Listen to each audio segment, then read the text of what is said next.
మరీచిక Telugu film review by all-rounder star Ballem Venumadhav. ఇది కొంచెం నావెల్టీగా design ఈ రకంగా చేశారు. తెలుగులోనే చేయడం, మంచి తెలుగు పదాన్ని వాడడం బాగుంది. ఈ సినిమా నిడివి వచ్చి 2 గంటల 18 నిమిషాలు. Crime mystery thriller. UA 13+ certificate వచ్చిన ఈ సినిమా విడుదల తేదీ 29 మే 2026, అంటే శుక్రవారం రోజు ఈ సినిమా విడుదలైంది. Set in Hyderabad. The story is a post modern crime thriller or mystery that follows the events surrounding the disappearance of Marichika. The story takes a mysterious turn when it's revealed that Sanju and his best friend Venkat Lakshmi Anupama Parameswaran killed Marichika for their own selfish reasons, and now they have to face the consequences of it. ఈ సినిమాలో plus point ఏంటంటే ఇద్దరు famous హీరోయిన్లు ఉండడం, అందమైన హీరోయిన్లు ఉండడం. ఒకరేమో రెజినా కసాండ్రా సీనియర్ హీరోయిన్, రెండవారేమో అనుపమ పరమేశ్వరన్. ఈమె డీగ్లామరస్గా మనకి జూలై సినిమాలో ఇలియారా లాగా కొంచెం డీగ్లామరస్గా కనిపిస్తూ మళ్ళీ గ్లామర్ అయ్యేటువంటి పాత్రని చేసింది. చాలా అద్భుతంగా పర్ఫామ్ చేసింది అనుపమ పరమేశ్వరన్. రెజినా కసాండ్రా తొడల సౌందర్యం చూపించి, తర్వాత టైట్ ఫిట్స్ వేసి కొంచెం బాగా ఎక్స్పోజ్ చేయడానికి ప్రయత్నం చేసింది. అమెరికా నుంచి వచ్చిన వ్యక్తిగా అమెరికా యాసెంట్ కూడా వాడింది. సతీష్ కాశెట్టి డైరెక్టర్ అయినటువంటి సినిమాకి రాజీవ్ చిలకల ప్రొడ్యూసర్, లక్ష్మీ భూపాల రైటర్ అయినటువంటి సినిమాకి సంగీతం ఇళయరాజా, అరవింద్ కర్ణబీరన్ సినిమాటోగ్రఫీ, జునైద్ సిద్దికి ఎడిటింగ్. ఇక ఈ సినిమా ఎలా ఉంది, ఏం సంగతి అంటే, కథగా చెప్పుకుంటే ఇదొక ట్విస్ట్ స్టోరీ. అజయ్ ఘోష్ అనేటువంటి ఇన్స్పెక్టర్, అతని క్యారెక్టర్ పేరు వచ్చేసి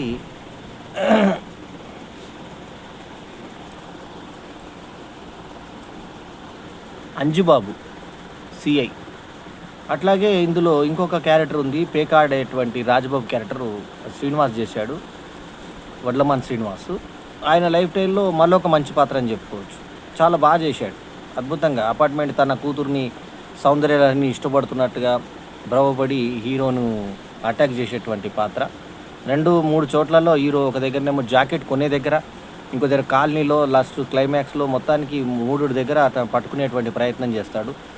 విరాజ్ బేబీ సినిమాలో హీరోగా చేసిన అశ్విన్ జే విరాజ్ ఈ సినిమాలో హీరోగా అతని లుక్స్ బాగున్నాయి. ఇళయరాజా లాంటి మాస్ట్రో సంగీత దర్శకుడు ఈ సినిమాకి మ్యూజిక్ చేయడము, అందులో ఇది ఇప్పుడు 50 సంవత్సరాలు పూర్తయిన తర్వాత రిలీజ్ అవుతున్న సినిమాగా మరీ చిక్కగా చెప్పుకోవచ్చు.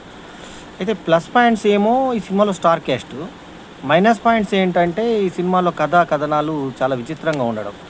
కథగా ఏంటంటే అజయ్ ఘోష్ దగ్గరికి వెళ్ళి ఇన్స్పెక్టర్ కంప్లైంట్ చెప్తాను అనుపమ ప్రొఫెషన్. ఏమనంటే సంజు ఇట్లా చంపేశాడు, ఇట్లా సంగతి ఇట్లా ఏమైందంటే సంజుని చంపింది ఆమె రెజినా కసాండ్రా, ఎందుకంటే ఆమె డబ్బుల ఆశ కోసము నా ప్రియుని చంపింది అని చెప్పి చెప్తుంది.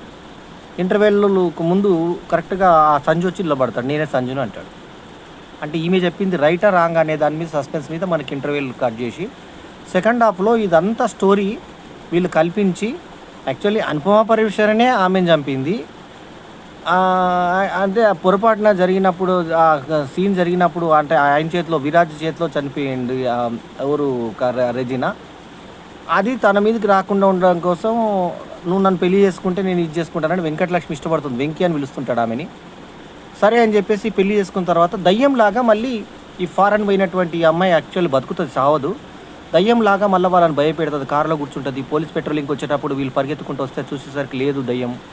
ఆ మొత్తానికి అయితే ఏదైతే అబద్ధం అని చెప్పిందో ఆ వ్యక్తిని చంపి ఈమెను కూడా పిచ్చిదానిలాగా భ్రమింపజేసి, అక్కడ 2 years నుంచి బంద్ ఉన్నటువంటి షాప్లో వ్యక్తి చనిపోయిందని వేరే వ్యక్తికి డబ్బులు ఇచ్చి చెప్పించి, అక్కడున్న వ్యక్తులందరిని ఆత్మలు ఆవహించినట్టుగా నటింపజేసి, భ్రమింపజేసి తను అనుకున్న నెరవేర్చుకొని వెళ్ళిపోతుంది. అజయ్ ఘోష్ గుర్తుపడతాడు. వేరే వాళ్ళు వచ్చి కంప్లైంట్ చెప్తే, వడ్లమాన్ శ్రీనివాస్ వచ్చి కంప్లైంట్ చెప్తే, ఓహో నాకు ఇప్పుడు అర్థమైంది జరిగింది ఇది అంటూ చిటికలేస్తూ చెప్పిన విధానం బాగుంటుంది.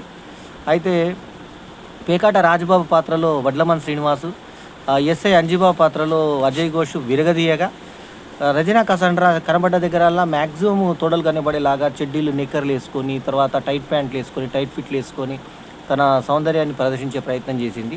అనుపమ పరమేశ్వరన్ కూడా ఉన్నంతలో గ్లామర్ ఒలకబోసేటువంటి ప్రయత్నం చేసింది. నటనలో పోటాపోటీగా నటించారు. కొత్తవాడైన 'విరాజ్' అంటే బేబీ సినిమా ద్వారా చేసున్నాడు. 2, 3 సినిమాలు చేసున్నాడు. అయినా గూడా వీళ్ళ సీనియర్స్‌కి ధాటిగా ఆయన గూడా యాక్ట్ జేయడానికి ఛాన్సెస్ ఉన్నాయి. అయితే వారి ఫ్రెండ్స్ వచ్చేసి, "నువ్వు ఒక్కదానివే తింటావా పండు మేము గూడా తింటామని" జెప్పి ఫ్రెండ్‌ని ఈ రెజినా కసండ్రాని అంటే ఎవరైనా జనరల్లీ లవ్ చేసేటువంటి వ్యక్తులు ఫ్రెండ్స్ ఎవరైనా అట్లా అంటారా డైరెక్ట్‌గా? అంత మోటుగా సెక్స్ చేస్తాం దాంతో అని అంటారా? ఎవరు అనరు గదా! అట్లా అంటే ఇతను సపోర్ట్ జేయడము, తర్వాత తెల్లారి ఆమె ఫ్రెండ్స్‌తో వాళ్ళ ఫ్రెండ్స్‌తో ఈమె కూర్చొని మాట్లాడడం, తర్వాత వాళ్ళందరూ ఒక టీమ్ అయిపోయినట్టుగా చూపించడం, మళ్ళీ రివర్స్‌లో వచ్చినప్పుడు ఇతనే అతని ఫ్రెండ్స్‌కు ఈమెని ఎరవేసినట్టుగా చూపించడం. అట్లా "నువ్వు ఆల్రెడీ ఫారినర్ గదా! నువ్వు ఆల్రెడీ ఫాస్ట్ అయ్యి ఉంటావు. అమెరికాలో ఎంతోమందిని తిరిగి ఉంటావు" అని అనడం. నా క్యారెక్టర్ గురించి నువ్వు చెప్పేదేందంటే బొక్క నువ్వు అని అనుకోవడం ఇవన్నీ గూడా ఉన్నాయి. సో, మొత్తానికి సాంగ్‌లు ఉన్నంతలో 1, 2 సాంగ్స్ ఉన్నా గూడా అవేం పెద్ద ఇంపాక్ట్ ఇళయరాజా మ్యూజిక్ లాగా అనిపించదు. కాకపోతే రికార్డింగ్ మాత్రం ఇళయరాజా లెవెల్‌లోనే ఉంది. బాగుంది రికార్డింగ్.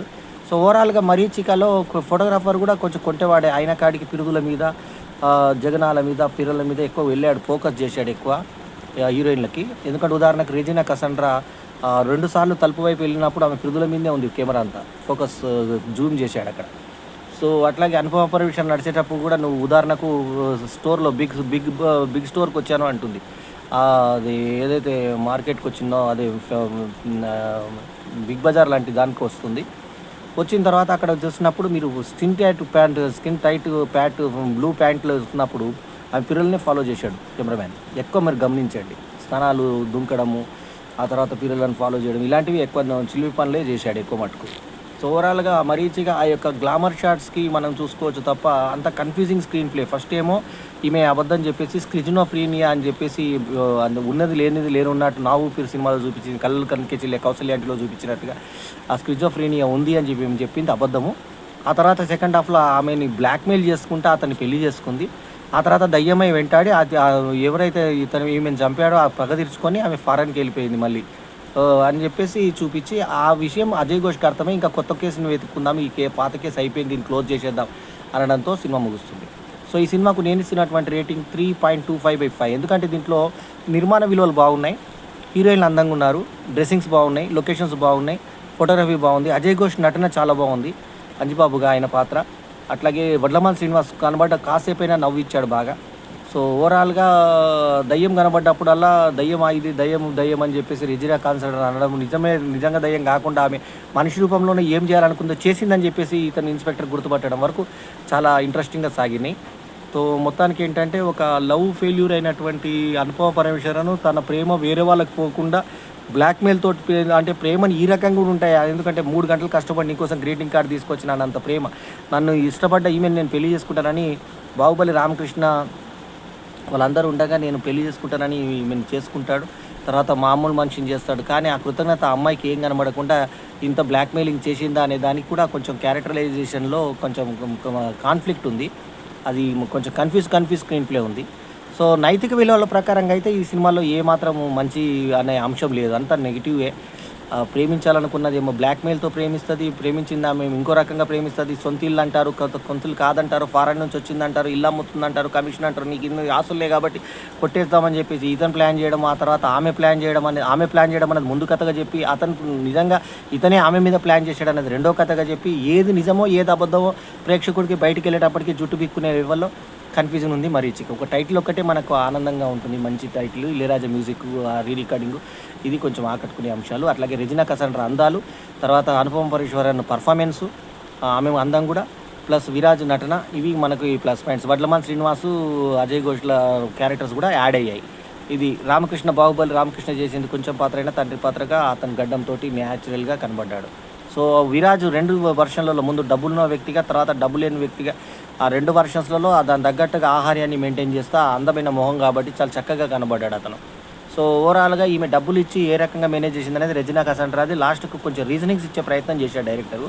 సో, సో ఈ డైరెక్టర్‌కి అట్‌లీస్ట్ ఏదో చేయాలన్న తపన మాత్రం కనబడ్డది. సతీష్ కాశెట్టి ప్రయత్నం మాత్రం హర్షించదగ్గ విషయమే. 'మరీచిక' అనే తెలుగు టైటిల్‌లో మంచి తెలుగులో పదాల్లోనే పేరు పెట్టడం మాత్రం బాగుంది. సో, ఓవరాల్‌గా మనకి మర్డర్ మిస్టరీలు ఇష్టపడే వాళ్ళు పర్వాలేదు అనిపించే స్థాయిలో ఉన్న 2 గంటల 18 నిమిషాల ఈ యూఏ 13+ సర్టిఫికేట్ సినిమా నిన్న శుక్రవారం అంటే 29 మే 2026న విడుదలయ్యి థియేటర్లలో ఉంది. దీనికి ఆపోజిట్‌గా విడుదలైనటువంటి యాక్షన్ సినిమా బ్లాస్ట్ జోన్ ముందు మరి ఇది వెలవెలబోతుందని చెప్పకనే చెప్పొచ్చు. సో 'మరీచిక' ఒక వర్గం ప్రేక్షకులన్నా ఆకట్టుకునే దిశగా ఉంటదేమో చూద్దాం. 3.25/5 ఈజ్ మై రివ్యూ రేటింగ్. ఈ రివ్యూ గనుక మీకు నచ్చితే లైక్ చేయండి, కమెంట్ చేయండి, షేర్ చేయండి. ఇంకో విషయం ఏంటంటే షేర్ చేయండి. ఇంకో విషయం ఏంటంటే పాత సినిమాని మళ్ళీ రిలీజ్ చేశారేమో అనిపించే విధంగా ఆ ప్యాడింగ్ ఆర్టిస్టులు ఇప్పుడు ఎవరు, రెజినా కసండ్రా లైన్‌లో లేదు. అనుపమ పరమేశ్వరన్ ఎక్కడో చిన్నప్పుడు చూసినట్టుంది. విరాజ్ మొహం కూడా ఎప్పుడో బేబీ టైం చేసినప్పటిలాగుంది. అంటే వాళ్ళ స్టార్ కాస్టింగ్‌తో ఇది సినిమా ఇప్పుడు బయటపడిందా సినిమా లేని సీజన్‌లో? లేకుంటే ఇది నిర్మాణ కాలంకి ఎక్కువ పట్టిందా అనేది మాత్రం మనకు $1000 ప్రశ్నగా మిగిలిపోతుంది వచ్చేటప్పుడు. సో ఓవరాల్‌గా జస్ట్ టైమ్ పాస్ సినిమాగా ఒక confusing screen play. 'Devudu Chesina Manushullo' first half, second half same లాగుంటాయి. కొంచెం ఇలా మారితే ఎలా ఉంటది, అలా మారితే ఎలా ఉంటది అలాంటి ప్రయోగంతోటి ఒకటే కథని ఫస్ట్ హాఫ్‌లో ఓ రకంగా, సెకండ్ హాఫ్‌లో ఓ రకంగా, అనుపమ పరమేశ్వరన్ పాయింట్ ఆఫ్ వ్యూలో, తర్వాత మళ్ళీ ఆమె కథ చెప్తున్న పాయింట్ ఆఫ్ వ్యూలో 2 రకాలుగా చెప్పి ఒక స్క్రీన్ ప్లే తోటి డీల్ చేసేటువంటి విధానాన్ని మెచ్చుకోవచ్చు. అంతే. అది స్క్రీన్ ప్లే మాత్యం తప్ప ఇంకా మిగతా సినిమాలో ఏమీ కనబడలేదు ఒక స్టార్ క్యాస్ట్ తప్ప. సో ఇదండి విషయం. 3.25/5 ఈజ్ మై రివ్యూ రేటింగ్. ఈ రివ్యూ కనుక మీకు నచ్చితే లైక్ చేయండి, కమెంట్ చేయండి, షేర్ చేయండి. మా ఛానల్‌కు తప్పకుండా సబ్స్క్రైబ్ చేయండి. ఎల్లప్పుడూ మీ ఆదరాభిమానాలు ఆశించే మీ ఆల్రౌండర్ స్టార్ బల్లెం వేణుమాధవ్. నమస్తే. జై హింద్.